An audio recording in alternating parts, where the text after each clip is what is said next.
This conference will now be recorded.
Hello everyone, good evening.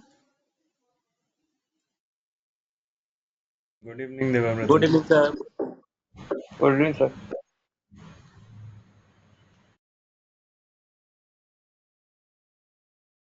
All right, let's wait for a minute.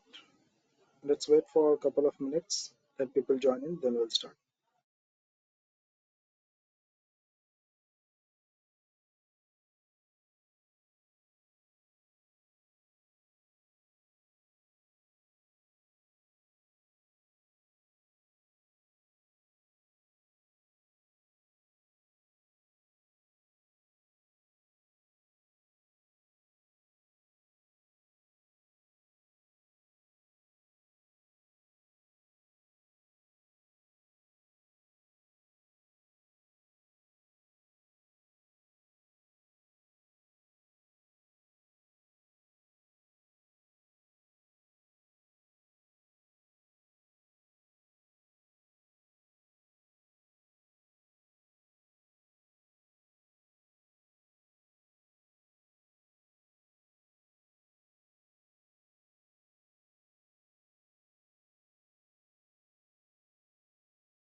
इधर देखो।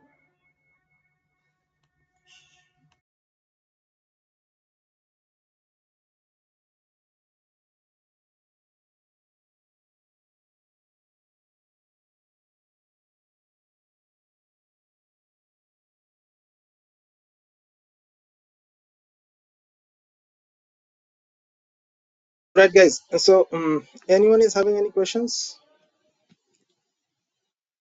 before we start today?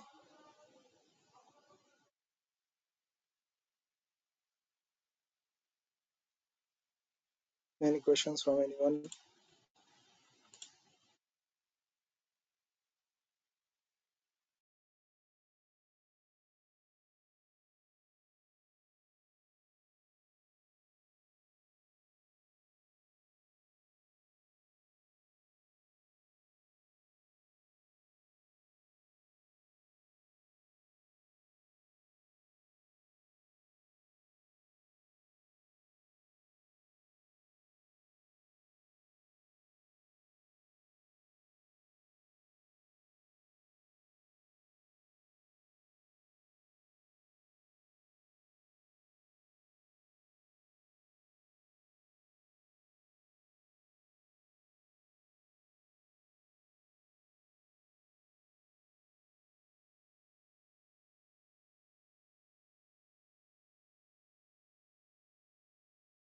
All right, then let me share my screen.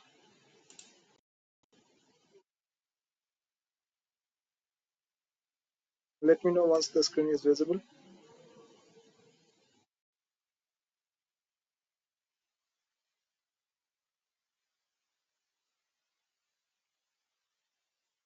Yes, it's visible now. All right.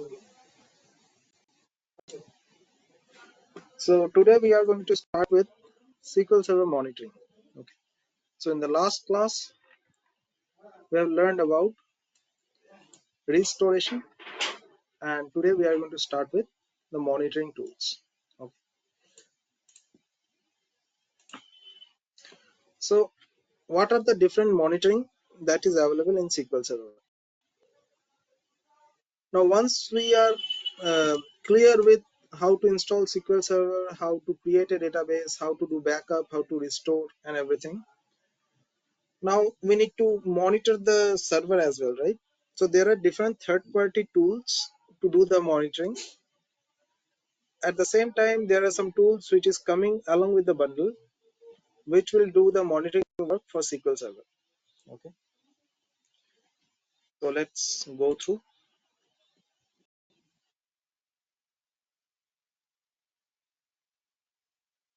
So first of all, why we need to monitor SQL Server, right? So one reason could be diagnosing different performance issues. We can resolve different concurrency problems. Now, what is concurrency problem? That will cover later part in the course, but there are some concurrency problems that is primarily because of some locking mechanisms. Okay. Then next is different changing trends in resource utilization. In simple words, CPU utilization, memory utilization, disk utilization, these utilizations we need to monitor as well. What are the guidelines? First of all, we need to decide a baseline. That means after above this, we are going to consider this as high utilization. So there should be a baseline which we need to set first. Then we need to understand the workload that we are going to support. If the workload is very high, then usually the utilization would be very high as well, right? So we need to understand what is the workload that we are going to support by the server, and we need to monitor, or we need to keep on updating the matrices depending on the changing trend. Okay, all right. So what are the different monitoring tools that is available in SQL Server? So activity monitor is something which is very simple to use and a very handy tool. Next is dynamic management view and functions. So there are different functions which will give you the instant situation of the server. It could be like what is the current uh, connection, what is the number of connection that is there, what is the database status. So all these details you can get from these functions. Okay. Next is performance monitor. So performance monitor is something which is mostly a operating system tool. This has very limited privilege over SQL Server. So this is a tool which is over uh, you know operating system level. Next, we have a very powerful tool. This is called as SQL Server Profiler. So SQL Server Profiler is a very powerful tool using which we can get each and every details of SQL Server. Okay. And the last is extended events. So extended event is basically a lighter version of SQL Server Profiler using which we can track all the events of SQL Server. So these are the monitoring tools that is available in SQL Server.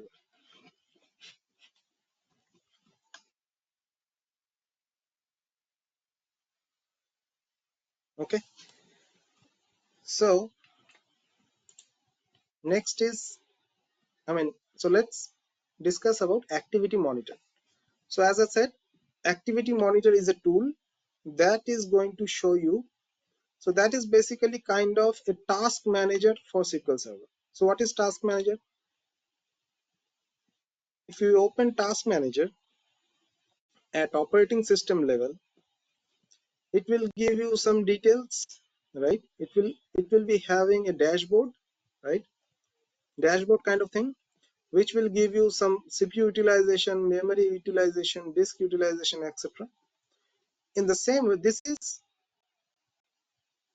basically it's showing the dashboard based on the entire operating system or the entire server, right? Now, based on SQL Server's requirement, we have a dedicated dashboard for SQL Server as well. All right. So let me show it to you.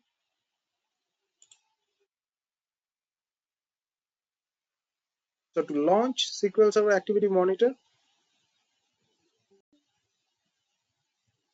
we need to right click on the instance name, and here it is Activity Monitor. Okay. Now, if you click on Activity Monitor, this will also give us a dashboard, and this dashboard is showing processor time, waiting task, database IO, batch request. Okay. So processor time, this is the overall server. Waiting task, this is based on the SQL waiting task details. Database IO, that is what is the read and write rate of all combining all the databases to the disk. I mean, what is the read write frequency or what is the read write rate that is going on for the databases with disk. IO means disk. Okay.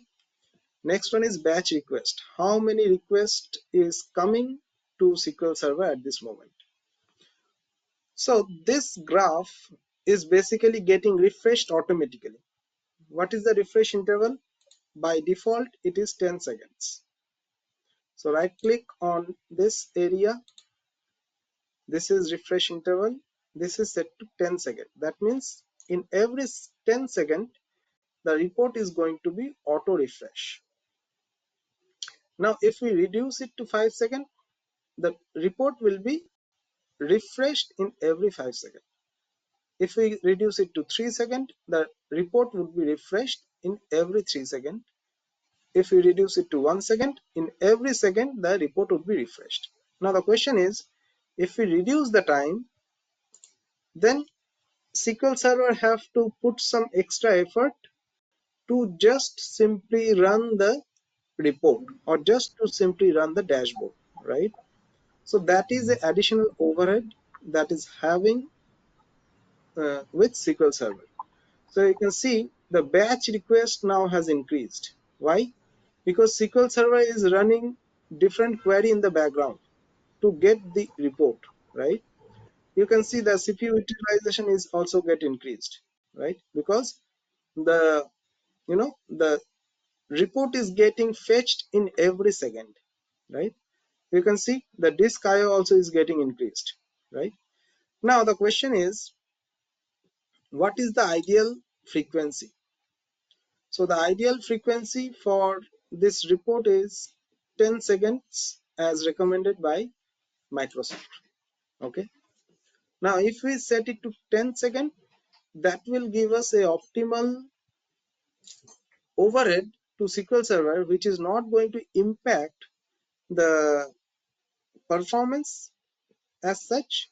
At the same time, it will give you a overall understanding of what is going on in the SQL Server. So 10 second is the default frequency. You may reduce it, but this is not recommended. You can increase it depending on your need, but 10 second is the default timing. All right. Now the next thing is, what are these sections? So process. What is process? So what are the processes that is going on the database level? So here we are not talking about the process at OS level. We are talking about the process at database level. Okay. So these many processes are going on, right? Next, what are the different type of resources that are currently using the that is currently used by SQL Server. So these resources are being used by SQL Server. What are the different data file and IO file that is being used currently, right? So it will take some time to load data file, IO, and etc. Yeah, so these are the files that currently in use, right? So these are the database names and these are the file names. What is the read and write speed for these databases? So you can see this is the read and write speed. This is the response time in millisecond. So if someone is requesting something to any database, then what is the response time for that database, right? Response time means I'm asking for something and you are giving me the output, right? So in between the time we are having, this is called as response time. How much time you are taking to respond a request, right? So this time is in milliseconds. So that you can see from this section, recent expensive queries. So there are different queries that is running in the background.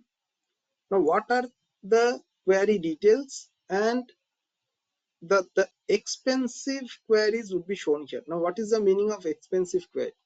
Expensive in terms of a server means the queries or the commands that are using more CPU time, more memory, and more response time. That would be considered as a expensive queries. Expensive in terms of resources. What are the resources we are having? We are having CPU, memory, we are having disk, and we are having the resource response time as well. So if it's having more of these counters, then it would appear under recent expensive queries. And we have active expensive queries. That means what are the current active expensive queries we are having. Okay, so these details are there, which will give you a brief idea about what is going on in your database currently. So is it clear about activity monitor? Any questions from anyone?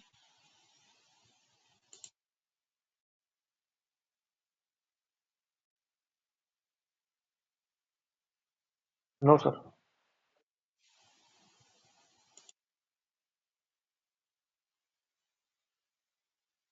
All right.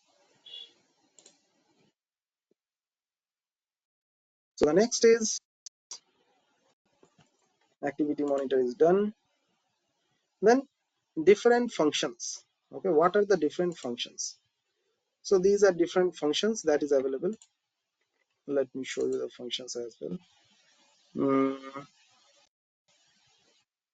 have some functions here.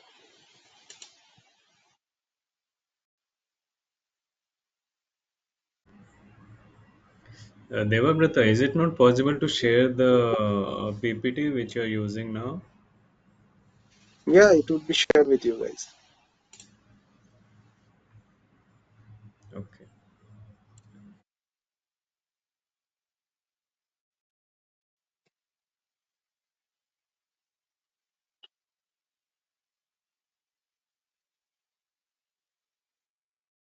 All right.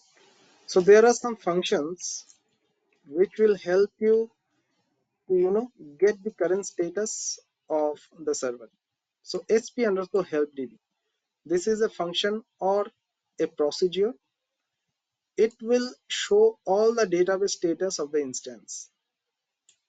So in the instance, whatever database is there, it will show me the details and their respective status. So let me select and execute. It may take some time to execute.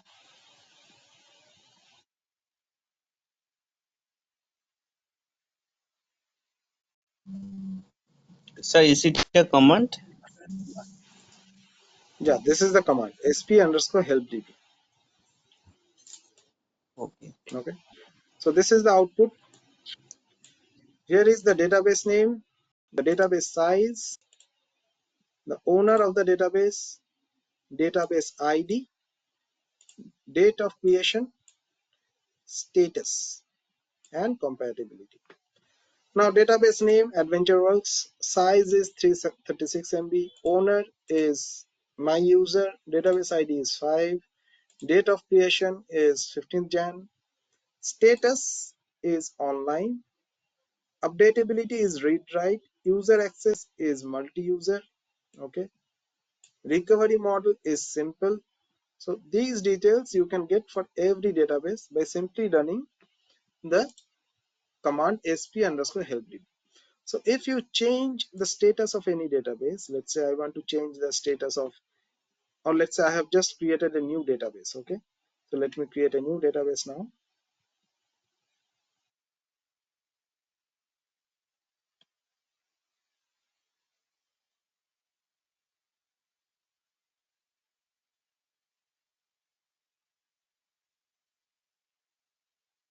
So let me right click on the database, right click on database and new database.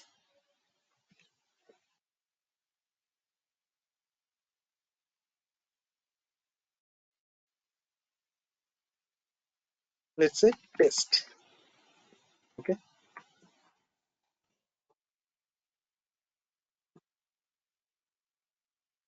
So I've created a new database. Now let me run the command again.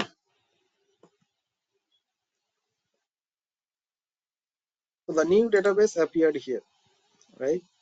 This is the size, this is the owner, this is the ID, this is date of creation, this is status is online, updatability is read write, okay? User access is multi-user. So recovery model is full, right? So let me go and check the change the recovery model from full to simple.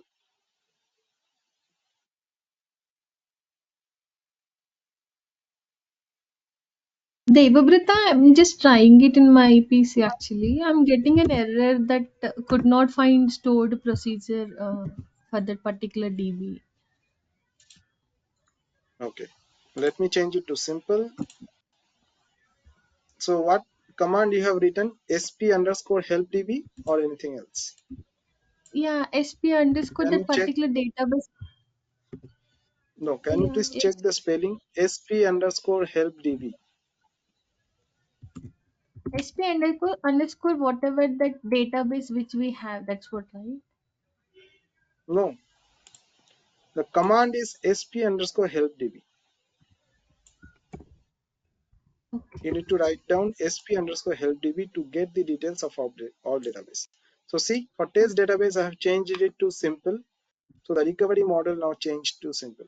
So in simple words, with this command sp underscore helpdb, we can get all the current database, their respective details in a single command. Okay. I So this is have a system function. Yeah, tell me. actually I have also done that SP underscore help DB, but I am getting command completed successfully, completion time only. But yeah, but I am not getting that message that you are getting on your. So you are currently in message folder or message tab. You need to click on results tab. Okay. In message tab, it will show you this. In result tab, it will show you the result. In result All right. tab The it next, snapped, but it was not showing anything. it's not showing you anything, I is it? share my screen. Let me make you presenter. Can you please share your screen?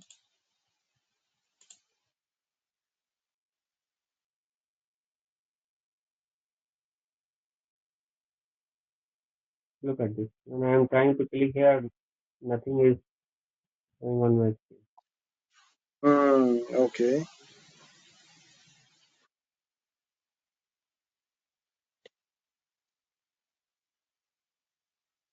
All this, but nothing.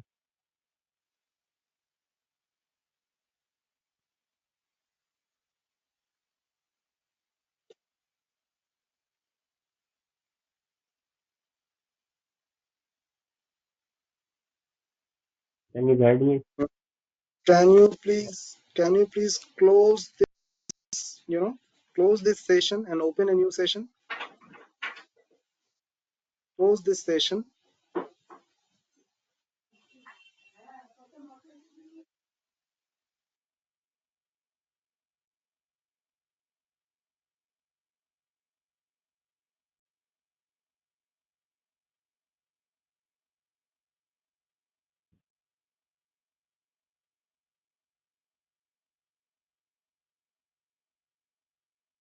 Look again. Oh, you are not executing it. You are only passing it. You need to click on execute. So to execute a command, you need to click on execute. I Yeah. had. All right. Okay. So let me share the screen again.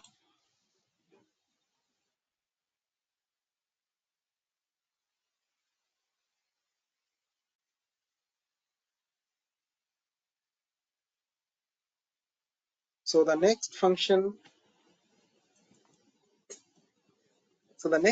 we are having is sp_whoto. Okay. So this function is going to give us all the session details or all the connection details. Okay. So SPID means connection ID or session ID. So session ID means connection is termed as session in SQL Server. And in short, session or session ID, in short, session ID is called as SPID. Okay. So SPID is nothing but connection ID or whatever connection we are having currently with the database or the instance. Okay. Now 1 to 50, 1 to 50 session ID is reserved for SQL internal use. Okay. So if you see session ID 1 to 50, that means these sessions are internal sessions and we can't do anything or we don't have to do anything for this session. Or we can simply skip this session details because these are system sessions or SQL Server internal sessions. Okay. So we'll start monitoring from session number 51. Okay. So session number 51, you can see the status is sleeping. That means the session is there or the connection is there, but the connection is not active. What So is the what's the login name? Yeah, tell me. what's the full form for SPID? As I said, SPID is the full form of session ID, and session ID is nothing but connections. So Okay. when we have a connection with the database, in database level, they call it session, and they refer the ID of that session as session ID. And in short, they call it SPID. Yeah, Okay. correct. But just want to know is SPID, right? So doesn't sync with session. Is there a exact full form or no? No, there is no exact full form. Okay. SPID refers as session ID. Okay. Okay. Got I mean, if you are thinking about what is the full form of P, so it. nothing as Correct. such. So nothing as Okay. such. SPID is basically referring session ID only. Okay. Okay. Got it. Okay. So session ID is 51. The status is sleeping. This is the login, right? The host name is this. Blocked by BLKBY. That means this session is blocked by any other session or not. Now, what is blocking? That I'll come later in the course. Okay. So blocking may cause by different reasons. What is blocking? What is the locking mechanism? That we'll cover next. Okay. Now, what is the database? So this connection is there with which database? Okay. What is the command? What is the CPU utilization? So CPU utilization, disk utilization, everything you see here is in milliseconds. Okay. Now, this is last batch when it was last executed. This is the program name. Who is actually running this session, or who is actually running this connection? Now, what is my session ID? So my session ID is 62. If you see here, 62 is written. So this is my session ID, or this session ID. So let's go to session ID 62. 62, you see the status is runnable. That means currently it is active, it's running. Okay. Who has opened this session? What is the login? The login is Devabrata Ghosh. What is the host name? The host name is my laptop. What is the connected database? Master database, right? Which command is currently running? Select into. What is the CPU time? This is the CPU time. This is the disk time. From which program it is running? It's running from Microsoft SQL Server Management Studio Query Editor. So Microsoft SQL Server Management Studio is the program name, and it's running from the query editor. What is query editor? This is the query editor, right? So whatever connection details we want to see, we can simply see it by sp_hutu. Okay. So there are other commands as well, like dbcc open_tran, which will give you the current open transactions.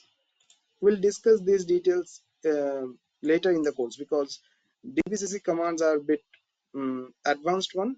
So we'll learn about dbcc command later in the course. Okay. So for now, these two are the system monitoring procedures, I would say, to give you the current status of your instance. Okay. Any questions?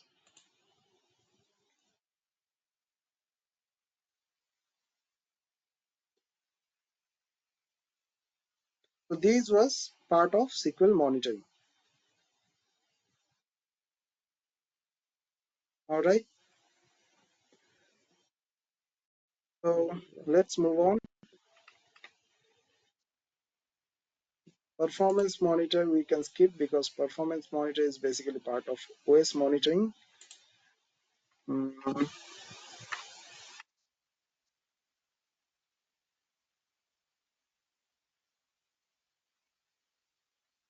we're done with this. Let's go to the next one.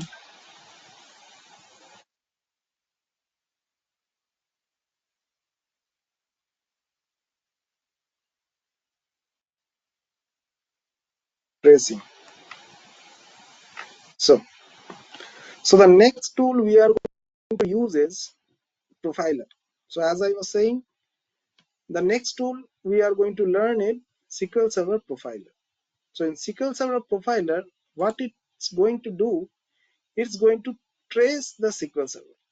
That means whatever activity is happening, each activity would be tracked and traced by this tool, and it will represent those details in a form of trace file.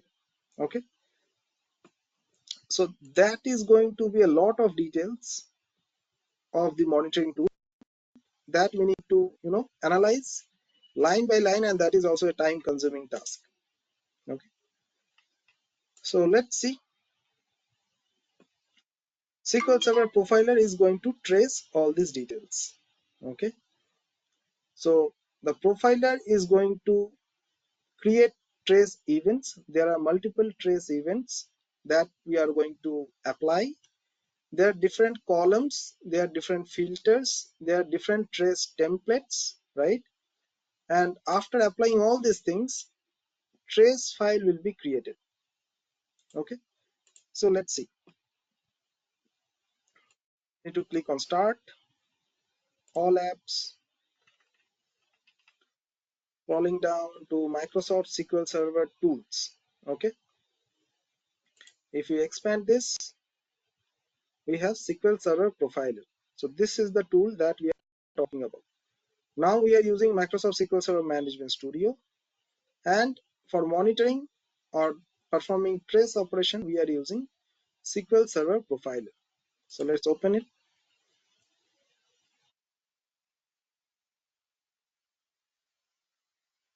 So this is SQL Server Profiler.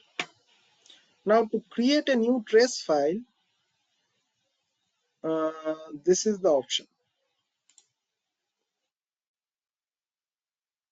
So at the leftmost button we are having, this is to create a new trace file, or we can click on file and click on new trace. That is also possible. Okay. So we have a dedicated button for that. The leftmost button is for creating new trace file. So let's click on that. Now, like the same way we make connection with our database in SQL Server Management Studio, in Profiler also, we need to connect to our server. So first is database engine, then our server name or instance name, then the authentication type, which is Windows authentication. Then we need to click on connect.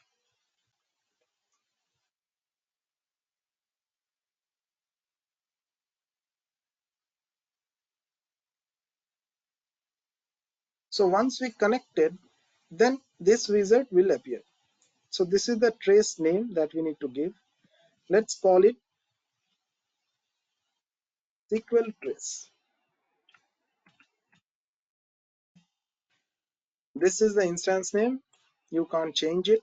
This is the provider. You can't change it. This is the provider version. You can't change it.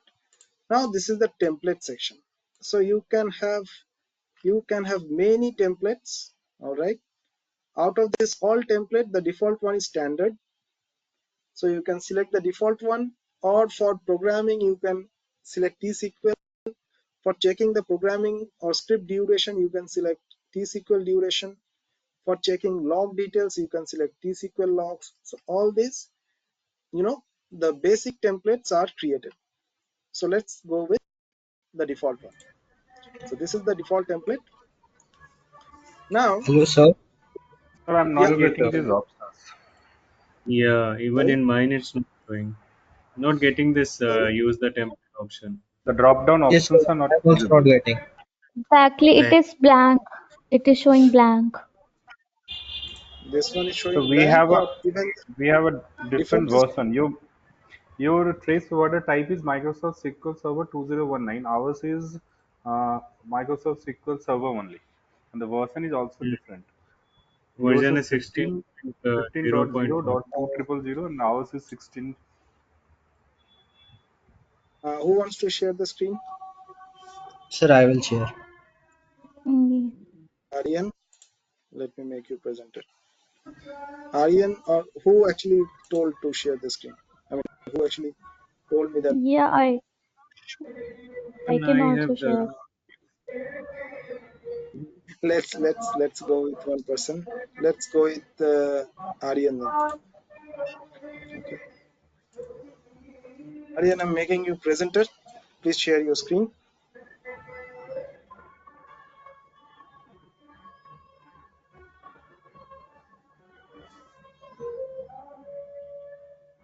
All right, so it's showing blank. No issues. Go to event selection, please.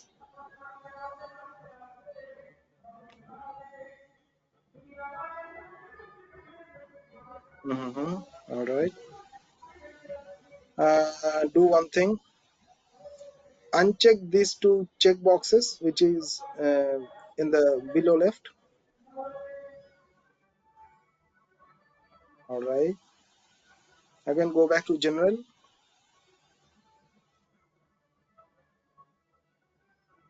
Right. All right. No issues. So in the latest version, seems like SQL Server is not providing any default template. Okay.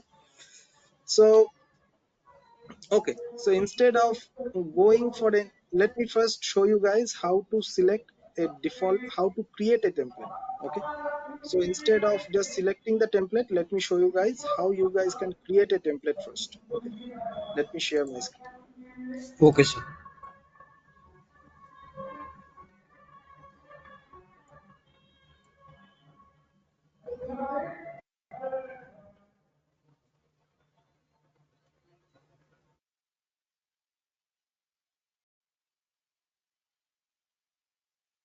So this is the option to create a new template. The second left, this is the second most left button we are having. Click on this, and here we have the template that we can create. First would be Microsoft SQL Server 2019. Let's say the template name is test template, right?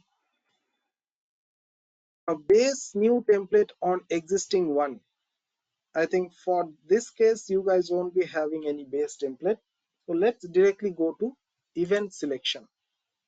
So in the event selection, you have many events, okay? So you need to start selecting all the events depending on your need.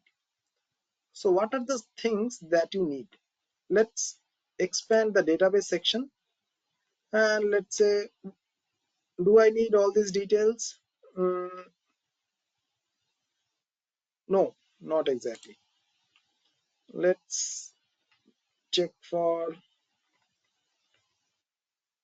server. Let's see. No, let's go for sessions. All right. So in sessions, there are multiple options. No, let's go to stored procedure. Stored procedure, no, not needed. Let's go to T-SQL. That is our programming language, right? So let's say I want to see whenever a SQL, when we are starting a SQL or when we are starting a code, then I want to see Devabrata, the details. Yeah. sorry to interrupt. Actually, uh, probably I think many of us do not have this T-SQL stored procedure and all in the list in the drop down.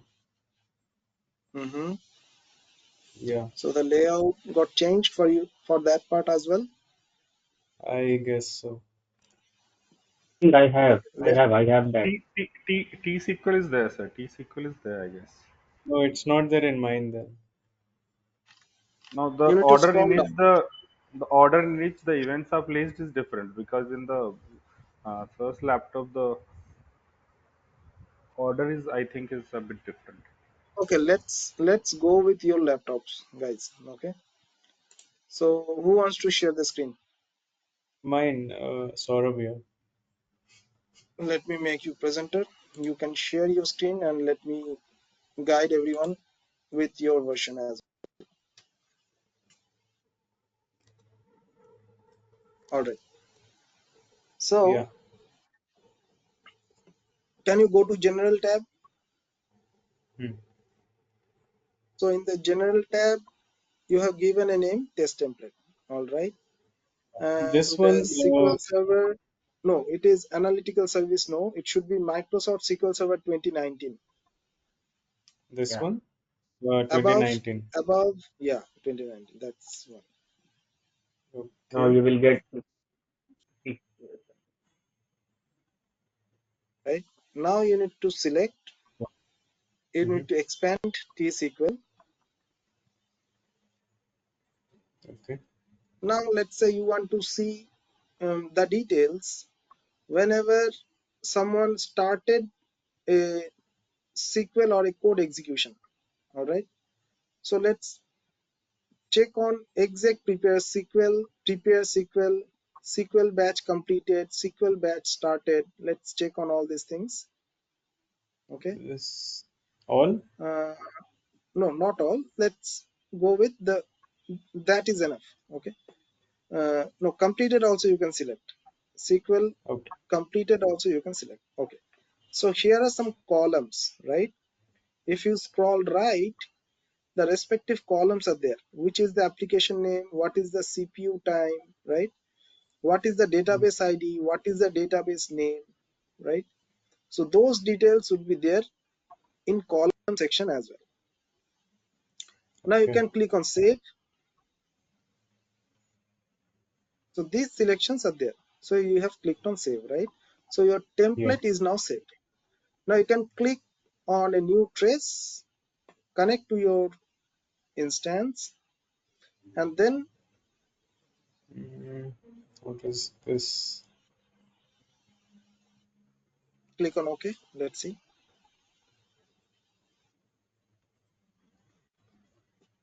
Database engine, Just now it connected, like before I was sharing the screen.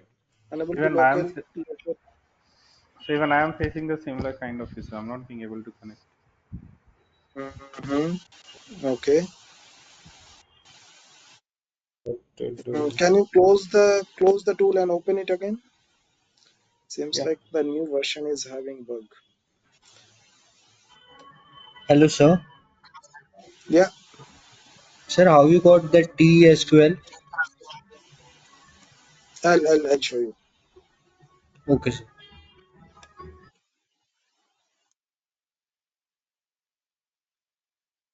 okay, now it's connected. Seems like the new tool is having a lot more bug.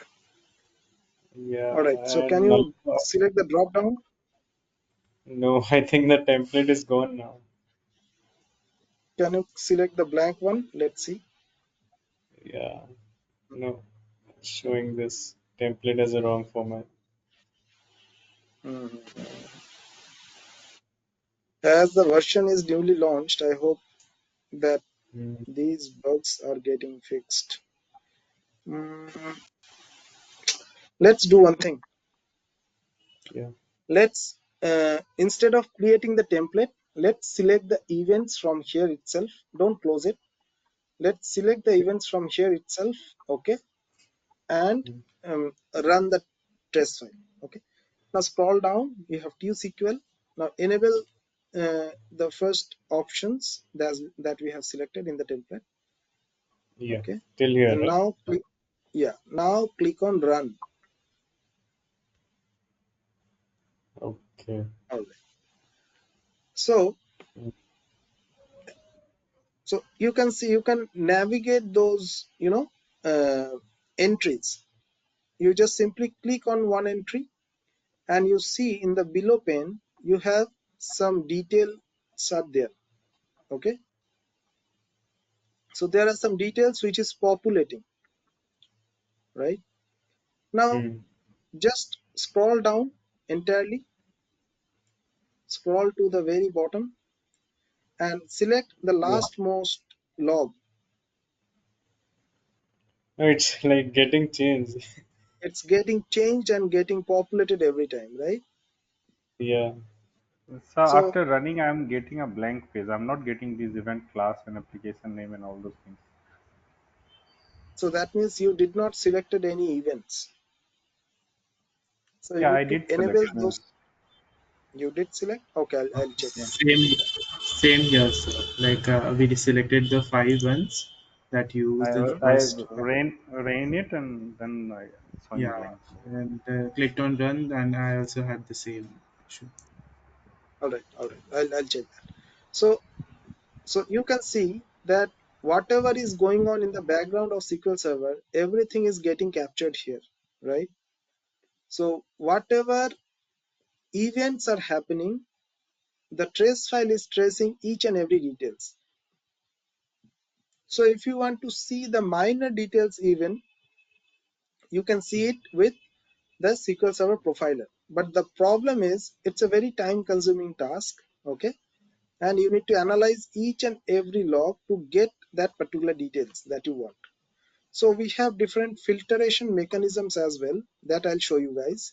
Using these filtration mechanisms, you can target the exact database, or you can target that exact session you want to monitor. All right.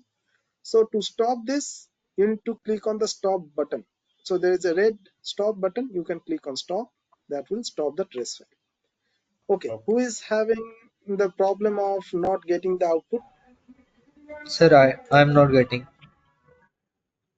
Aryan, let me make you presenter.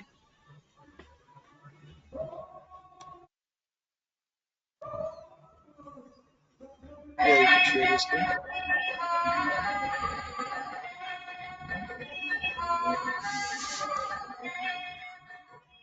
Now click on the new trace button.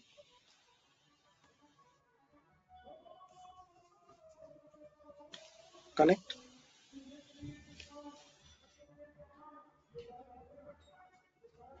Hello, Yeah, sir, connect. yeah, connect. You need to close it and reopen it. Can I save my screen, sir? I was facing similar issue after running. I was getting that event class application and everything was blank. Okay, let me check Aryan's problem, then I'll come to you. Okay. Yes, sir. Seems like this tool is having a lot of issues. Anyway, so you go to event selection, Yes, sir. scroll down. Uh, Hold on. Go to general one more time. Sorry, sir. Go to general tab. So here, click on use the template, that drop down.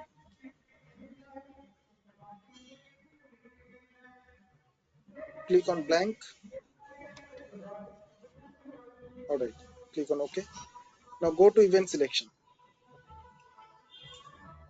Even the blank, selecting blank is showing an error that should not be there. Anyway, scroll down, expand the T-SQL part, right? Now scroll down, enable the checkboxes, starting, yeah, enable those checkboxes till complete.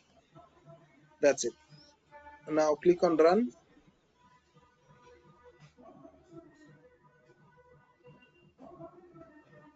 I guess it's taking some time because my file just opened up now.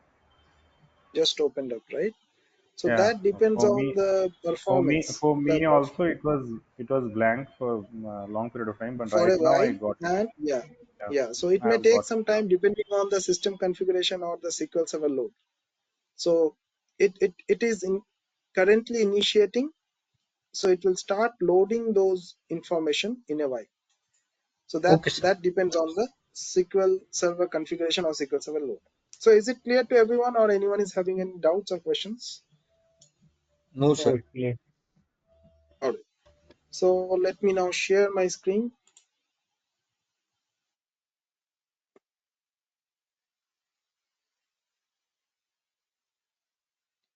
Now, let me create a template. No, not create a template. Let me create a trace file. Okay. Let's say blank. Going to event selection. So let's say prepare SQL batch completed starting. That's it. Okay. Even the first one will do. Executive prepared Uh, SQL. yeah, let it be. Okay. So if I select these options, it's showing us a lot of output, right? So we need to do some filtration. So column filter. Let's say I want to filter only for, I want to do the monitoring only for demo database.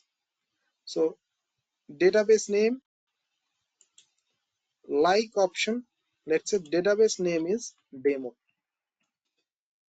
Then enter. Make sure you are pressing the key enter, right?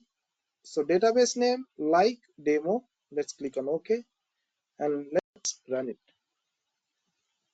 So you can see no information is getting loaded. Okay. Why? Because we did not perform anything on demo database. Let's select demo database here. Okay. Let's see if anything appeared. So we can see some operations has been there, right? So something happened in the background. So if you see use demo, so this is a command that will change your database name, or that will change your database connection. So when we are learning SQL Server programming, then we will be learning this command. So use demo means in the drop down, we have selected demo, right? So in the background, it actually executed this command, use database name. That is why it's logging this here, that someone executed this thing. Okay. Now let me run some query here. So let's say select star from any table name. Now don't ask me about what I have executed. We'll be learning this in just a moment. It's a part of SQL programming only. Okay. Let's see what are the tables we are having.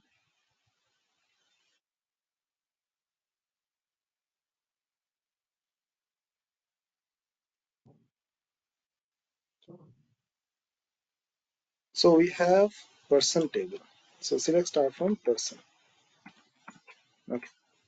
So let's execute this command. Persons. Yes. All right. So I've executed a query in demo database. So let's see. So there are many things which has happened. So you can see the command has been captured in T-SQL. I mean captured in this monitoring tool. So what is the application name? The application name is SQL Server Management Studio Query Editor. What is the client process ID? This is the client process ID. What is the database ID? 8. What is the database name? Demo. What is the event sequence? This. Group ID? This. What is the host name? My laptop. Right? What is the login name? Who logged into that particular session? Devabrata Ghosh. Right? What is the username? Devabrata Ghosh. Right? When the command got executed, at this moment the command got executed. This is the CPU time. This is the duration of the execution, 21 milliseconds. These many read operation happen. These many pages has been read for the query. This is the text of the query. So every details is been captured, right? So that is how robust the tool is.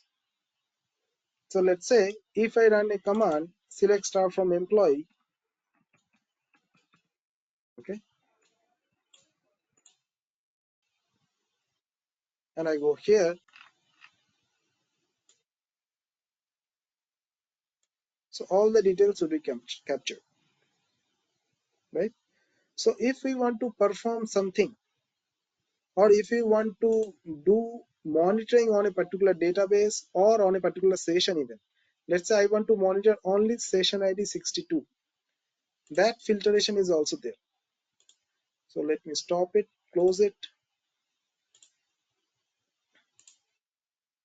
So there are many filtration which is there. So let's say column filter, we have SPID as well, equals to let's say 62, right? So if we open a new session, the session ID is 55, and we run a command,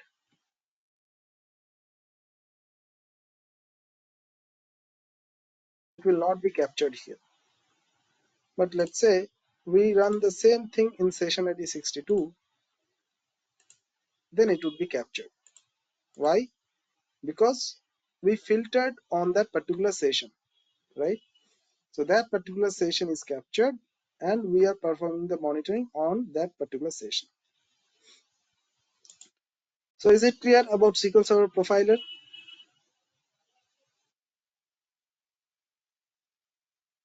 So I didn't get the last one. So if you want to do the filtration based on the session ID, last time we did the filtration based on the database name, right? In the same time, in the same way, you can do the filtration based on session ID, based on a username, anything. So let me show you how you can do the filtration. You can go to event selection, you can go to column filter. So here, let's say you want to do the monitoring when the CPU utilization or CPU time is greater than, let's say, 200 milliseconds. You want to do the monitoring when the login name is like XYZ. You want to do the monitoring when the session ID is greater than 51, because till 50 it is system session, right? So you want to do the monitoring where session ID is greater than 51. So these kind of filtrations can be done, and you can apply those filters and then run the monitoring tool. So that will reduce the number of log entries, and that will help you to do the monitoring easily. Or more specific monitoring can be done using those filters. Is it clear? Yes, sir. All right. So that was about profiler. Now let's talk about, okay, let me go through the slide a little bit. So this was profiler. Okay, these are some event examples. So trace template. So as we have seen in latest version, trace template is not given by default. We have to create those trace events, but still it's giving some errors. So you guys can wait for some time for the update. I believe the issue would be fixed, okay, by the vendor. Or you can choose the 2019 version to, run the template and all right. So using traces and everything, we can use this template, so we can save those files. So let me show you how we can save these trace files. That is important.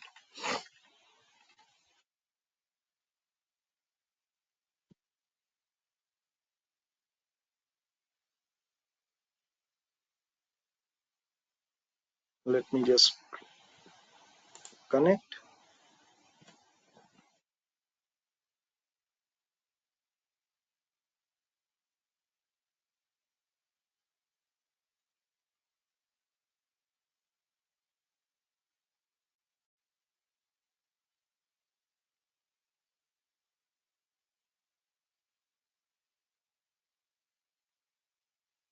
It's taking a bit time, just a moment.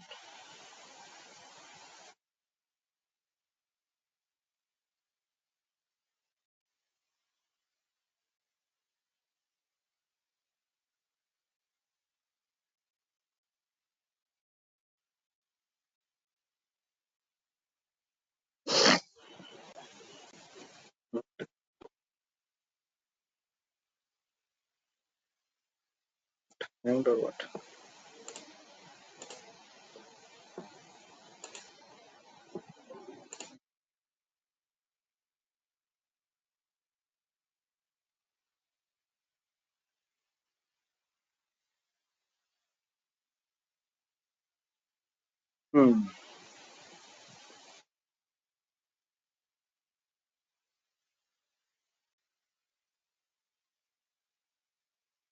All right, anyway, so we can save the trace file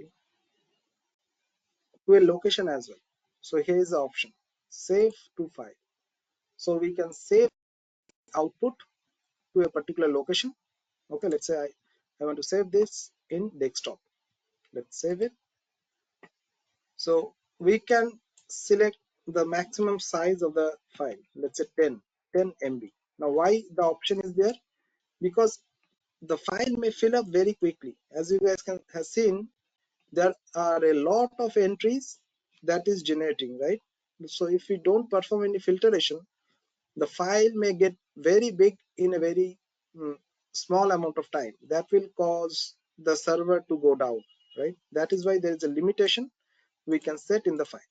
Okay, so if we click on run, then it will start generating, and Once we stop it, information will be saved to that file. So let me close it, and here is the file that is saved. Right now, if you open the file, see, the file has been saved. So this file can be used for doing some analysis, or you can use this file to database engine tuning advisor. So you can feed this file to database engine tuning advisor that will analyze the file for you, and that will tell you that where you need to do the modification and where you need to perform changes, or what changes you need to perform in the database, so that you get a better performance. Okay, so that is an advanced topic, that is a part of performance tuning section, so that we are going to cover later. Okay, because the tool is there. If you go here, the tool is there, but before that we need to learn what is SQL Server programming, right? So database engine tuning advisor, so we can feed the trace file to this tool, and this tool will analyze the file for us, and it will give us a output. What are the improvement options we are having for that particular instance or database? Okay, all right. So any questions on this monitoring?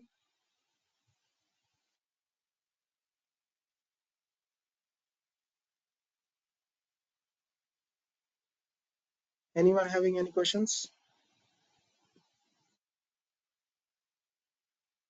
No, sir.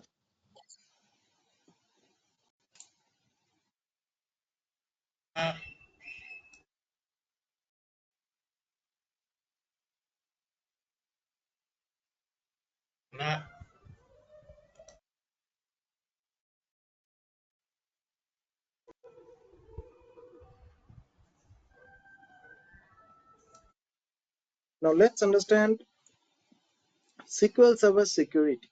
So what is SQL Server security?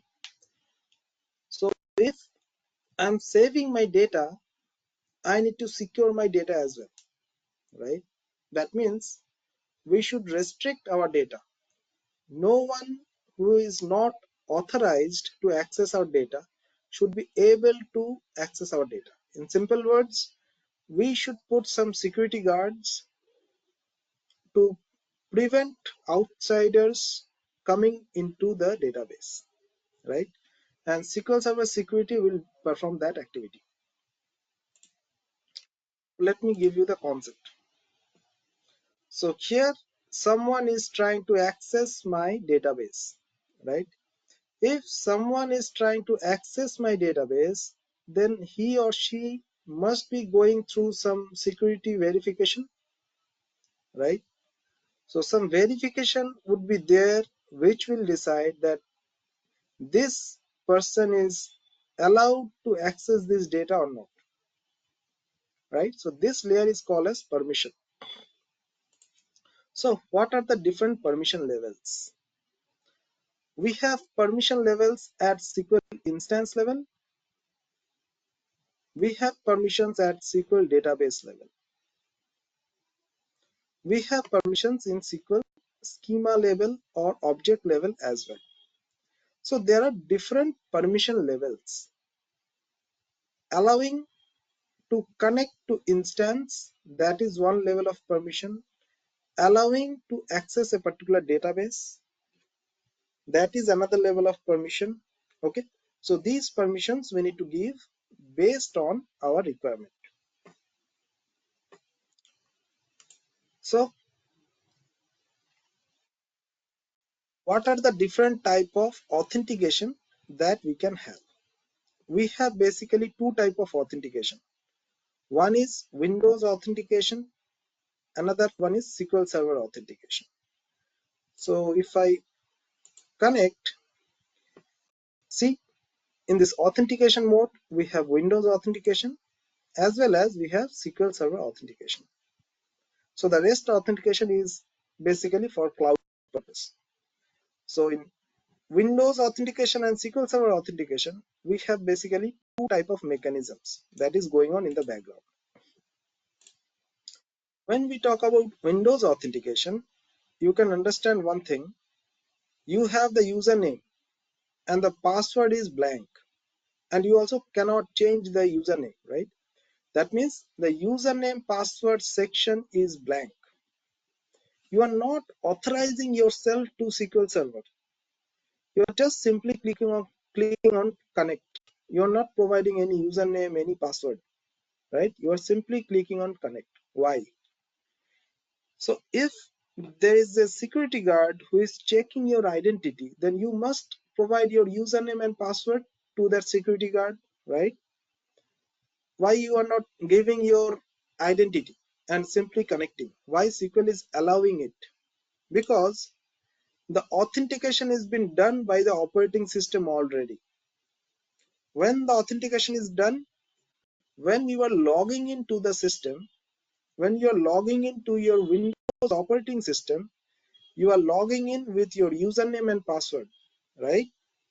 So when I log into my computer, I provide my username and password to log into my Windows operating system, right? That is when the user is getting authorized. So this is an authorized user.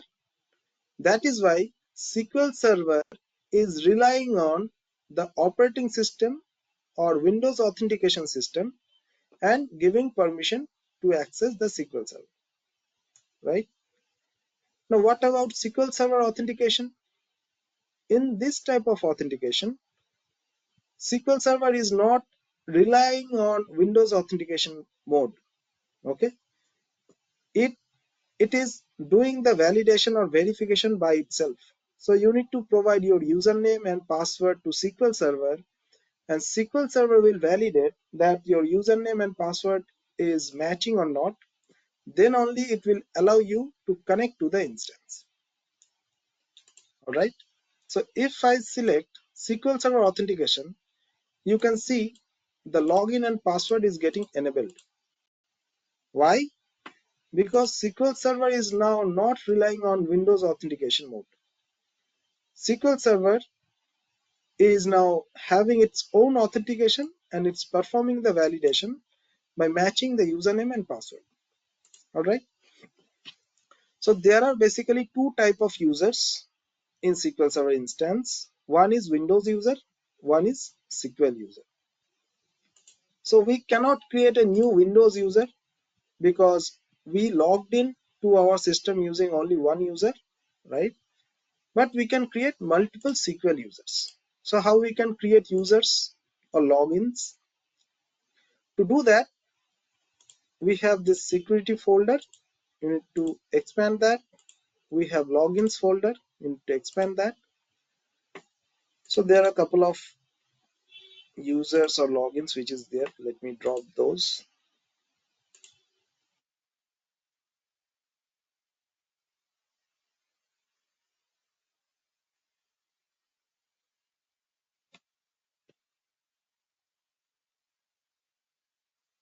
Okay. Now let's create a new SQL login. Okay. So first thing is, see this login. This login is my Windows login. Okay.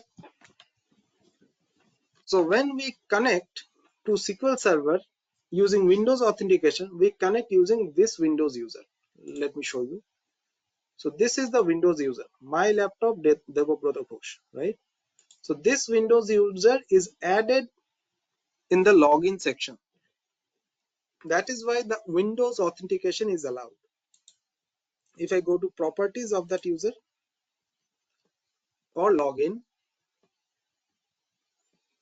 so see, this login is basically a Windows authentication type login. Okay. So let me create a new login, which is SQL Server login. Right click on login folder, click on new login.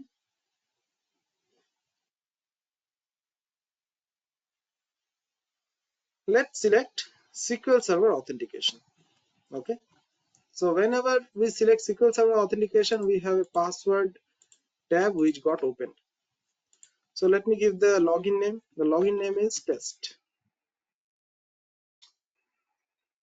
Then we need to give the password. Let me give 123 123.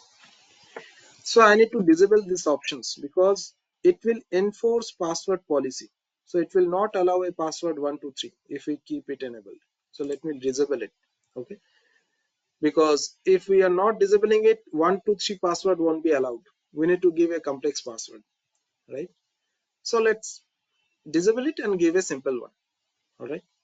So this is my login name. This is my password. What is the server role? Now, what is server role? So in this slide, we discussed about two layers of permissions, right? One is instance level or server level permission. One is database level permission. And the server role talks about the server level permission. Okay. So we have different type of permissions. Bulk admin. This will allow you to run bulk operations.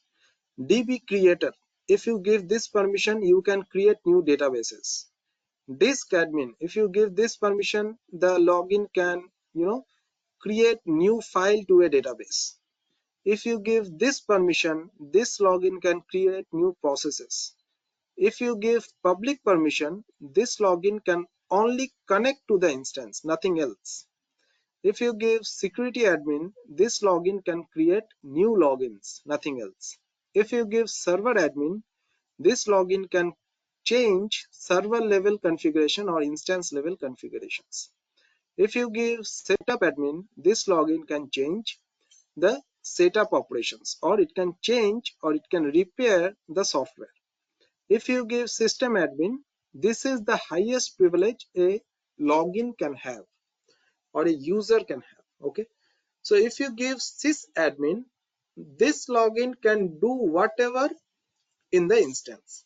So if someone asks you what is the highest level of privilege for a login, the answer would be sysadmin. Okay. So let me give the login the public authentication only. That means it will only be allowed to connect to the instance, nothing else. All right. So this is server role. Next is user mapping. Now what is this? This is about database level permission. Okay. Our instance level permission is done. So the user can connect to the instance. That's it. Now what about after connection, what the login can do? The login can connect to a database or it can connect to multiple databases, right? So let me select what are the connections the login can create. The login can connect to what other databases. So it can connect to AdventureWorks database, let's say. So in AdventureWorks database, the user will be the database owner. That means it can do whatever it wants. So there are other options as well. Let's say if I select public only, so it will only connect to the database. That's it. It cannot do any other thing. Security admin, it can change the database user. That's it.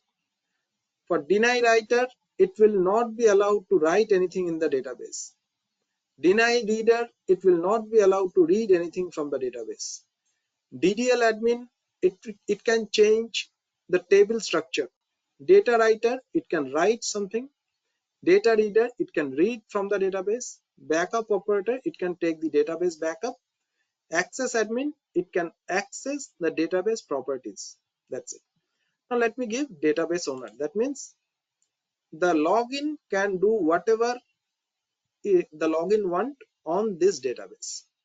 Let's give permission to demo database as well. Let's say for demo, it's also having DB owner. Okay. So that's it. The test user can connect to the instance and access only AdventureWorks and demo database. This is the configuration. Let me click on OK. So the login got created. Okay. Let me show you. So I have connected to the instance using this user, my laptop Devabrata Ghosh. Now let me connect to the instance using test user. So the username is test. It is SQL Server authentication, and the password is 123. So let's connect. So I have connection privilege, right? So you can see the username is test. So the user or the login can connect to only AdventureWorks database and demo database. Now if it tries to expand AdventureWorks database, it can expand. If it wants to see the table details, it can see the table details, right? If it wants to see the demo database, it can see the demo database, right? Now let's say the login has some other intentions and it's trying to access other databases as well. Let's say it is trying to access this database. Let's try to expand it. The database, this is not accessible. Let's try to access this database. This database is not accessible.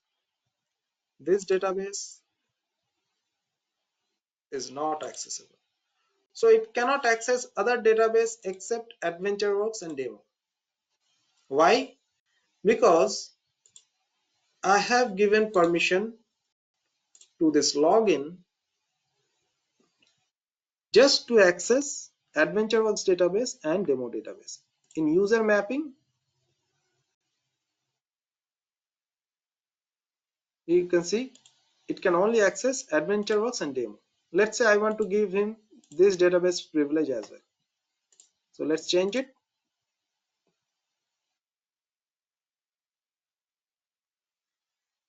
Now let's disconnect this connection and reconnect.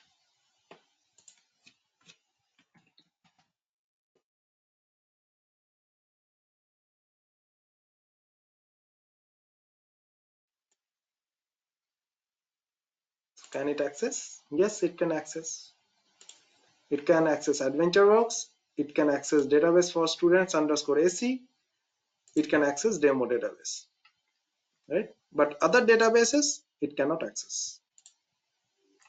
So this is how we can create a new login and we can provide permission to that particular login to restrict the access to the databases. Is it clear? Yes.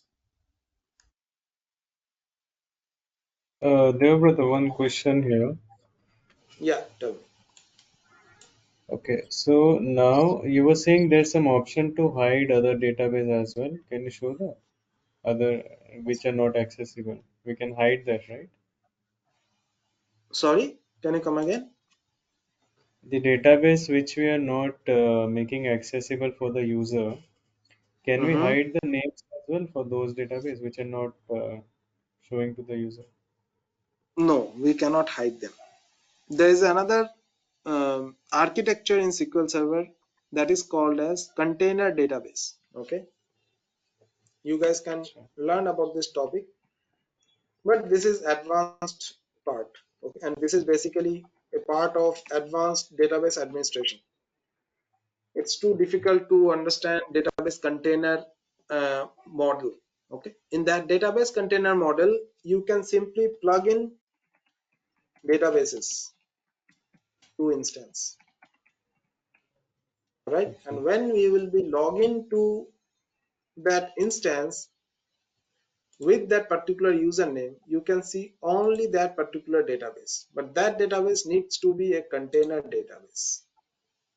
Okay, so that option, that is a totally different thing, which is an advanced option actually.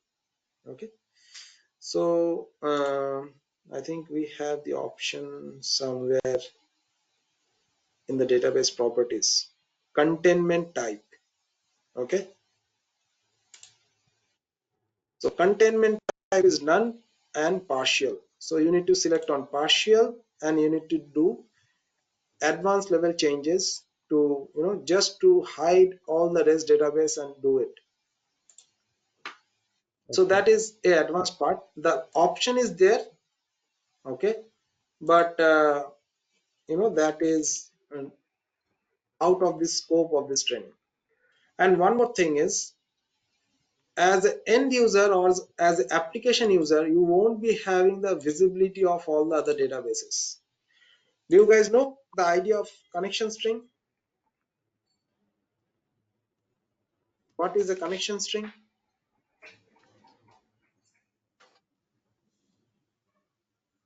Anyone?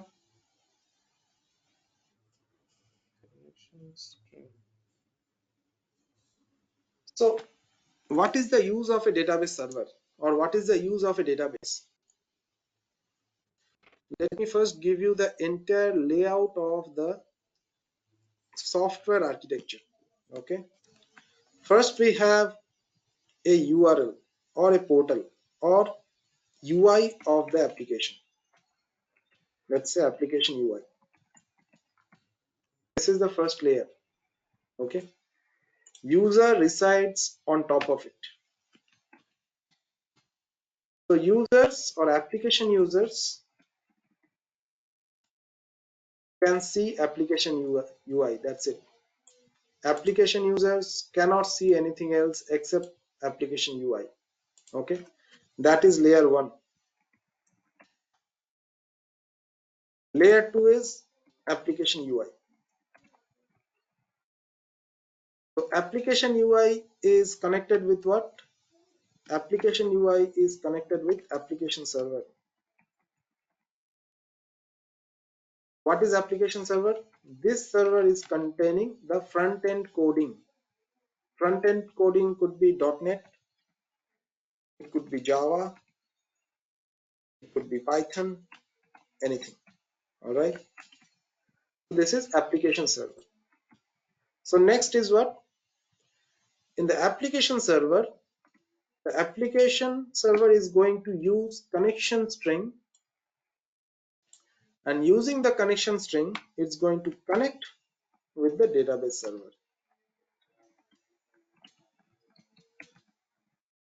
All right. So You as mean an to say, application user, you mean to say sorry, the API connection what we have?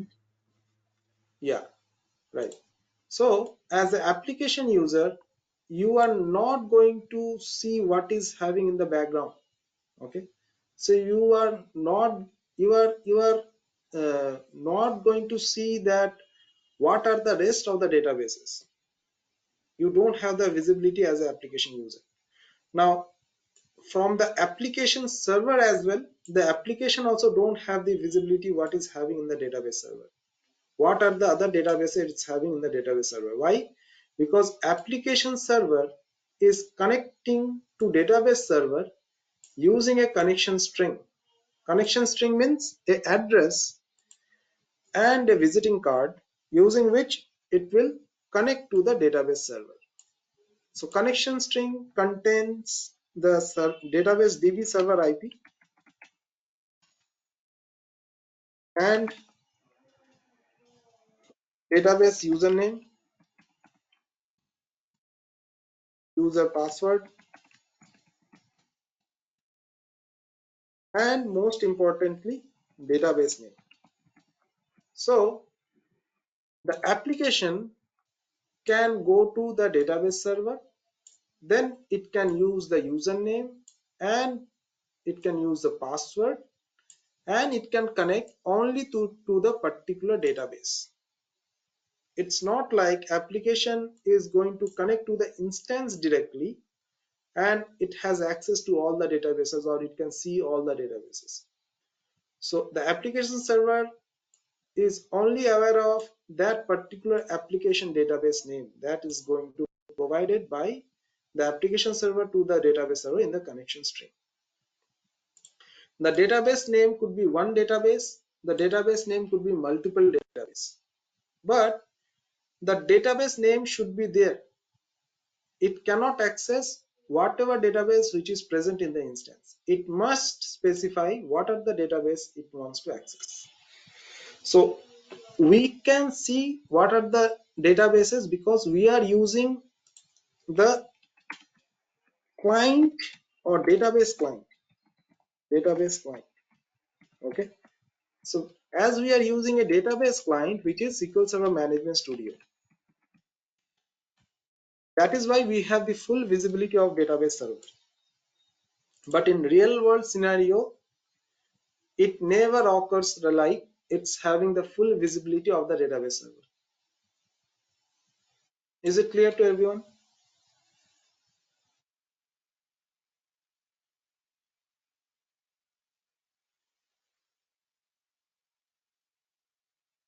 Anyone having any questions on this? Sir, could you repeat once again? Yeah, sure. So this is basically application architecture.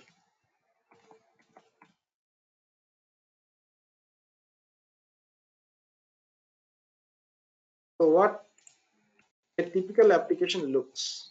Okay. First is what? Application user. So let me give you an example. Let me open a application here.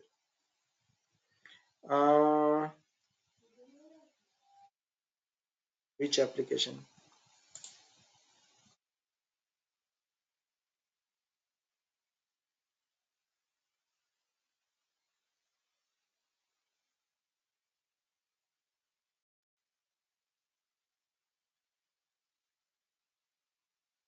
Hmm.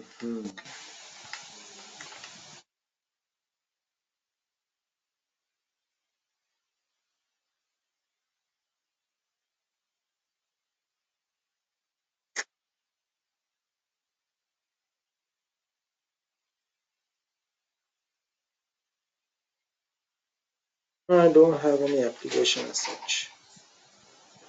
Let me give you an example of what?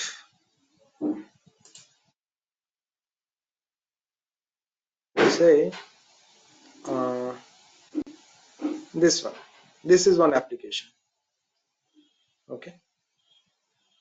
So this is one application. So here we need to do what? So this is the application UI, right? So I am a user. I am application user. What I can see? I can see the application UI. All right. When I can see the application UI, I need to provide my login, username, password, right? When I'm providing the username password, I can log into the application. So when I logged into the application will run with what? It needs to run some codes, some programmings to able to work on the application, right? So the code will be running on application server, right? And we need to perform some application coding, that is .NET, Java, Python, JavaScript, etc. Right? So with this application coding on the application server, the application UI is running. All right, and the application user is connected to the application UI. All right, so these two part is very tightly connected with each other. Okay, now once the application server is running, the application server need to connect to the database server, because application server don't have any provision to save the data. Whatever data is being provided by the user, the application server cannot save those information. The application server need database server to save those information, right? Now the application need to perform a connection to the database server. So how the application server is going to connect with database server? It's going to connect to the database server using a connection string. Connection string is nothing but a simple line or simple sentence with a particular structure. Okay, and the structure will contain the database instance name. Let's say database instance name. Okay, and database username. So in simple terms, it will be needing all these details: database instance name, database username, and database password. Along with this, it will need some additional details as well. The additional details would be connect to database. Okay, which database I want to connect.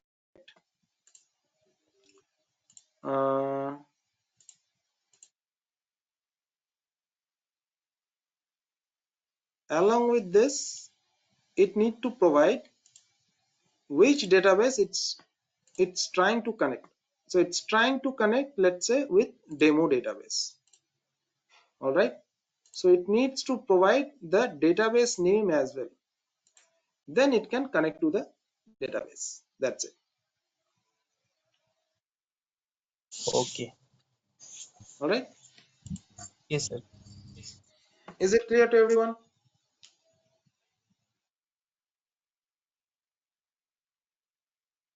Anyone having any questions? So let me pass this class notes.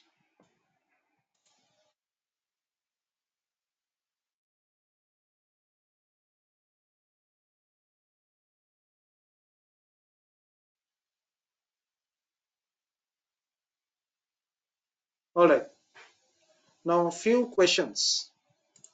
Do you guys have any idea what is logical and physical read? What is logical read and what is physical read?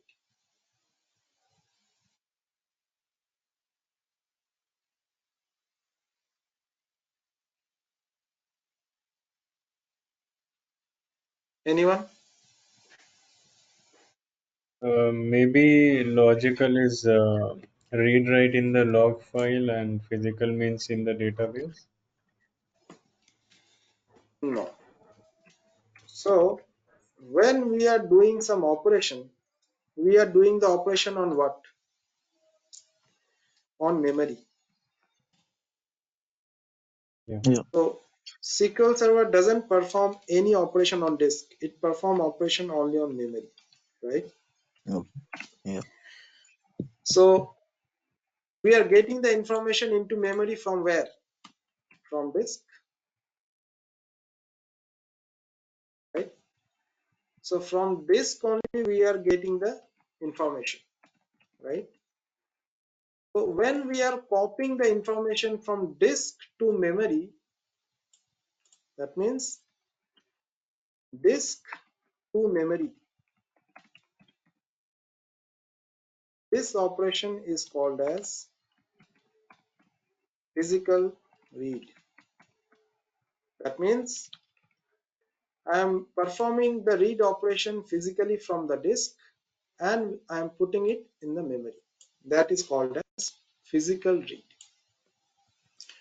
Now, consecutively, after this data copy is performed, now SQL Server is going to access the data from memory only. Is it going to get back to the disk one more time? Yes or no? No. So the data is No. already been copied to memory, right? Yeah. So the Memory to rest memory. operations will be performed from memory only. This will be called as logical read. Yeah. Got it. Okay. Next is, Hello, hello, sir. yeah, Could you please repeat tell it me. again? I didn't understand. Yeah, sure.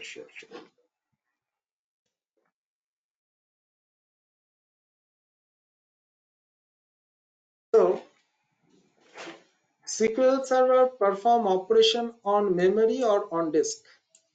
Question number one. Memory. On disk. No. SQL Server performs operation on memory because memory is a faster device. Okay. That is why SQL Server performs operation, all the operations on memory. Okay.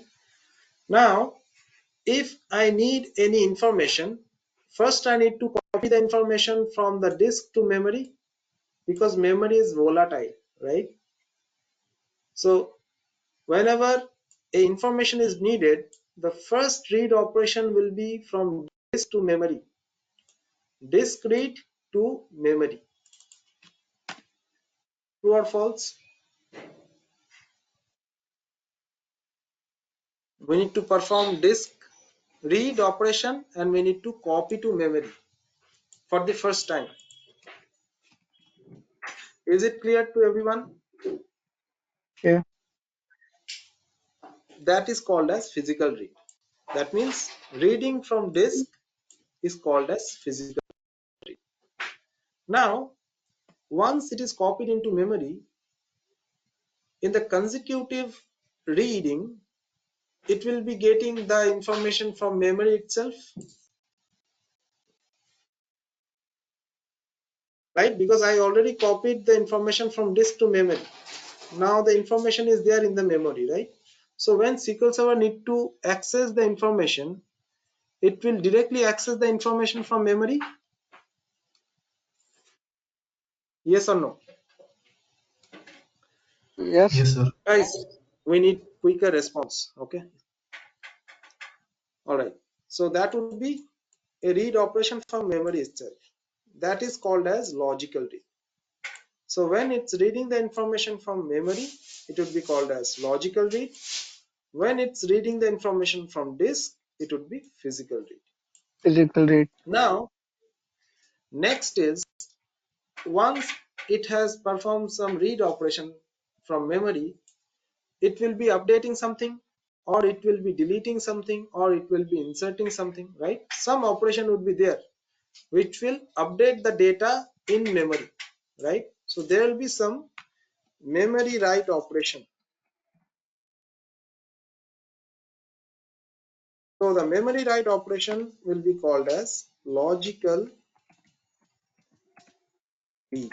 Sorry, logical write. When we are writing into memory. Now, once we write into memory, we need to transfer this information to disk as well. That is Yes. the responsibility of log file, right? So log file do what? Log file do the memory data. I mean, log file transfer the updated information from memory to disk, right? So there will be a Yeah. disk write operation. There will be a disk write operation from what?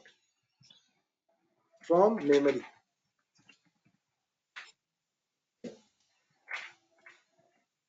So this disk write operation will be called as physical write.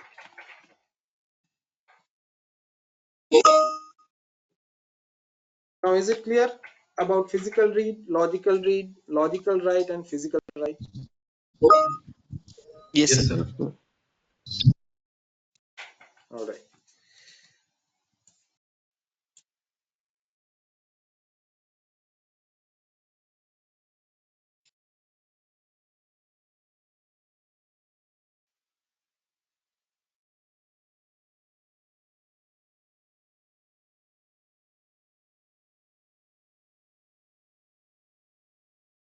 What are the available server roles? What are the available database roles that we have already seen while we created a new login?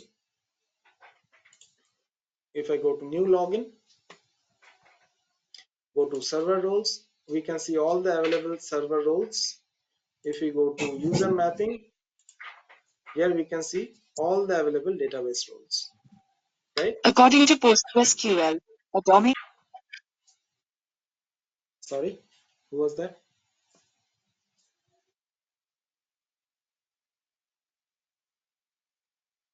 All right. What is login and what is user?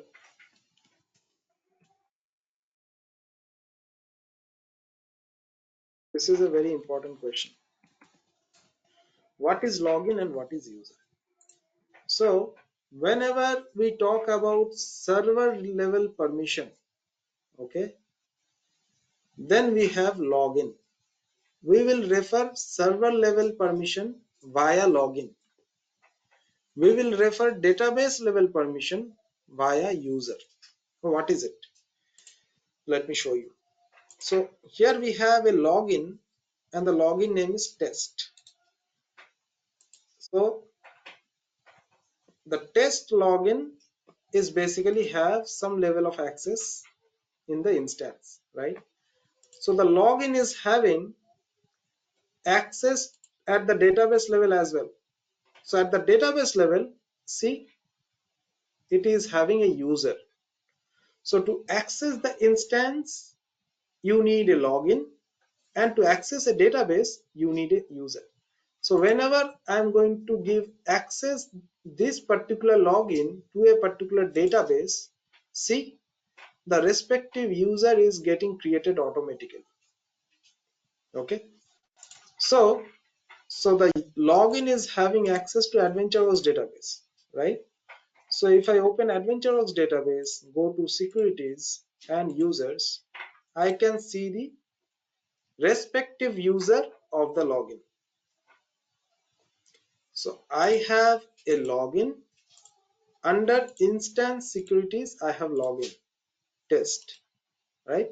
So this test is basically a login, and the login is having a respective user at database level as well. So when we are trying to access instance, then the respective permission will be provided by login. And when we are trying to access a database, then the respective permission will be provided using user. So we have a segregation of responsibilities. So don't get confused with login and user. Login is when we talk about the layer of instance, this layer, okay, or this layer, okay. Then we talk about logins. And when we talk about this layer, database layer, then we talk about user, okay. Let me show you practically. So under instance level, we have security.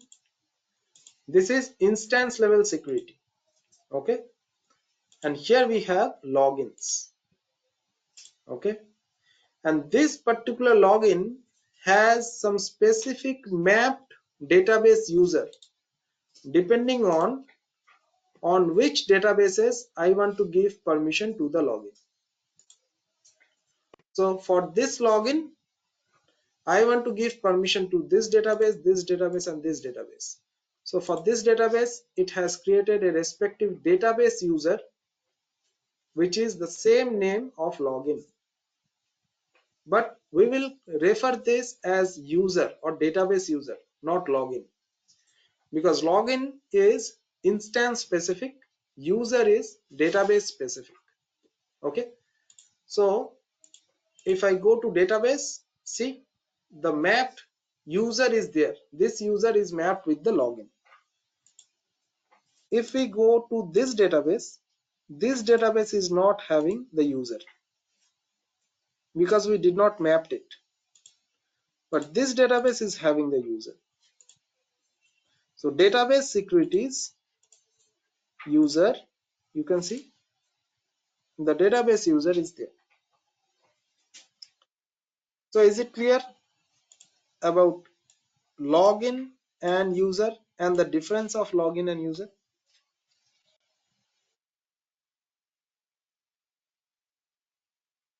Yes, sir. Yeah. Anyone having any questions?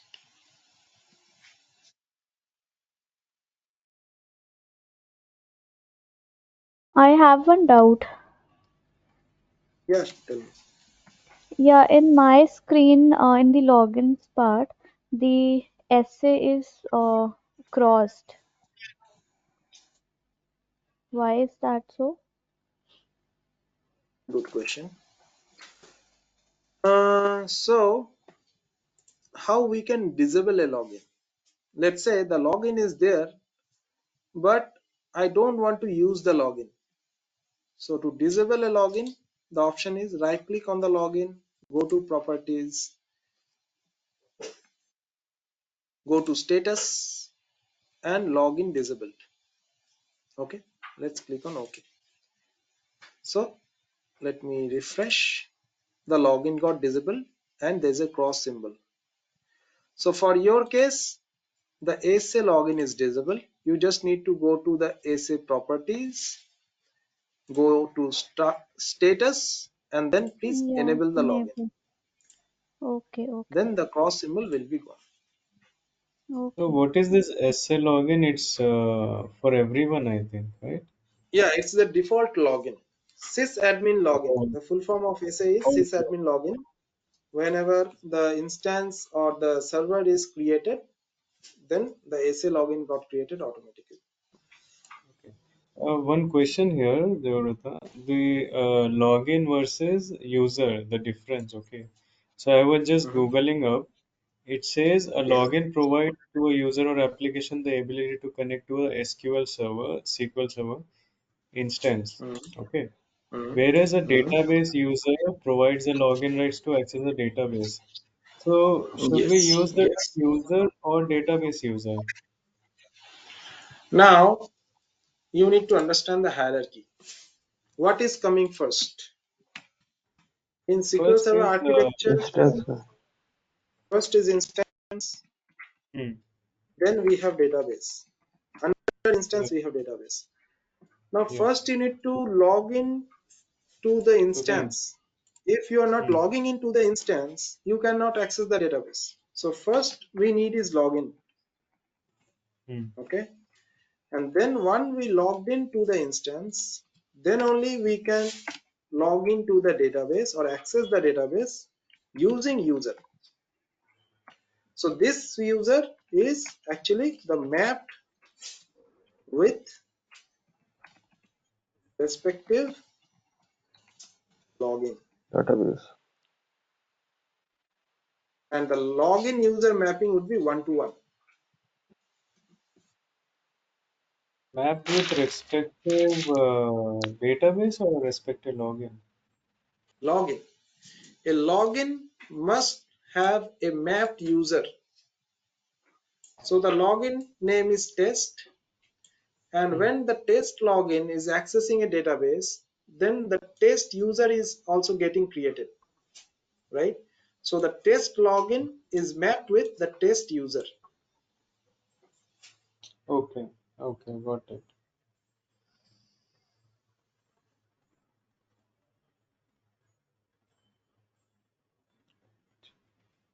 Anyone else having any questions? So difference between login and user, I think this is also cleared up.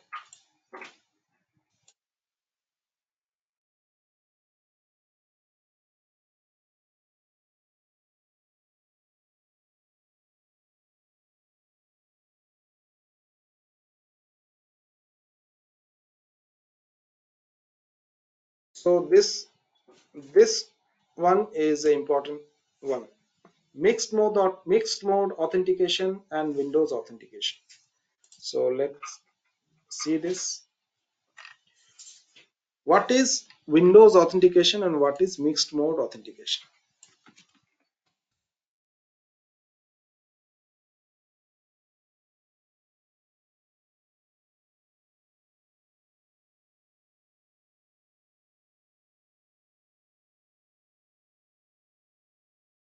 We learned about two types of authentication. One is Windows, one is SQL, right?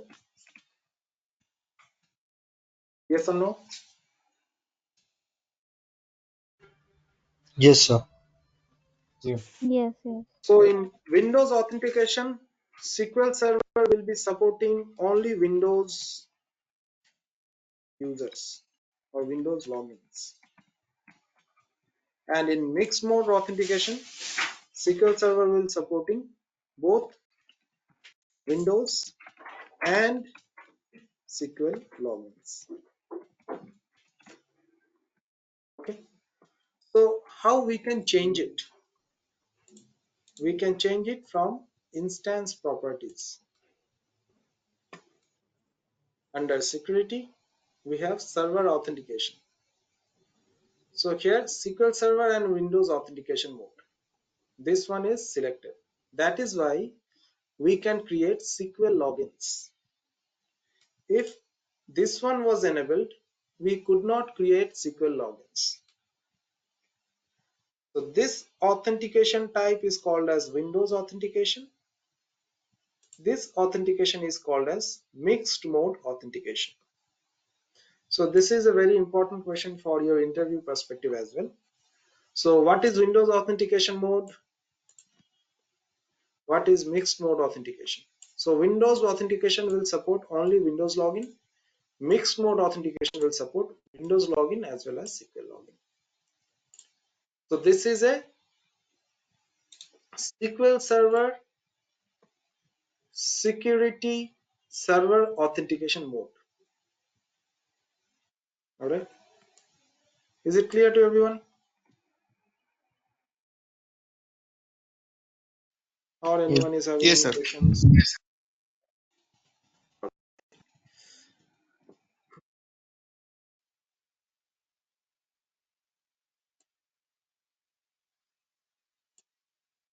That is it actually for today's class. Tomorrow onwards, we are going to start learning SQL Server programming. Okay. So SQL Server development will start from tomorrow. Before that, I want you guys to please install the AdventureWorks database. Okay. So let me copy this thing and put it in. Okay.